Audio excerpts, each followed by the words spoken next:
Hey y'all, it's me, Miss A, and it's time again for Ask Miss A. I have a question that I received from a student.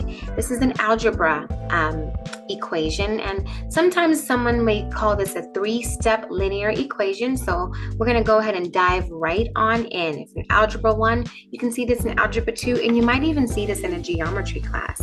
So if we take a look, we're going to work on the left-hand side of the screen to zoom in just a little bit.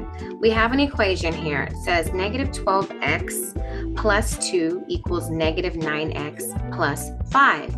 Whenever we are solving algebraic equations, we are trying to get the variable all by itself. So I'm actually going to solve the equation right here on the right-hand side of the screen in blue. So on your paper, you'll just rewrite the question, right? Let's make it a little bit darker. So negative 12x plus 2 equals negative 9x plus 5. So we have variables on both sides. I have an x right here on the left-hand side of the equation and an x right here on the right-hand side of the equation. What we are trying to do is we're trying to get the variable on one side and then isolate it or get it by itself so we can figure out what is the value of x.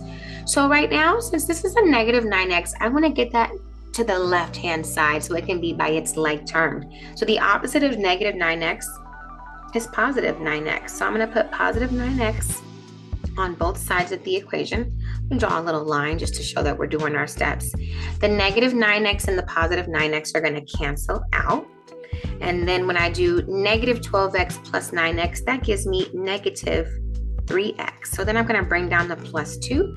I'm going to bring down the equal sign, and I'm going to bring down the 5.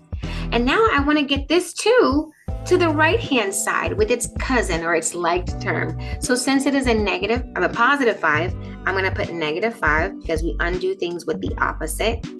The positive 2 and the negative 2 will cancel out. And so now I'm going to have negative 3x equals 3. One more step to go. We just want to figure out what is this value of x. So it's like negative 3 times some number equals 3. Well, let's just divide both sides. Since the left-hand side is being multiplied by negative 3, I'm going to divide both sides by negative 3, which is the opposite. Now, I know that negative 3 divided by negative 3 simply gives me 1, right? And 1 times x is x. And now here, 3 divided by negative 3 is negative 1. So the answer to this equation is x equals negative 1. All right. That is our problem for today for Ask Miss A. If you have any other questions from your math class that you'd like to see me do, go ahead and send me an email with a screenshot or picture of your math problem, and I'll do it for you online. Thanks, y'all.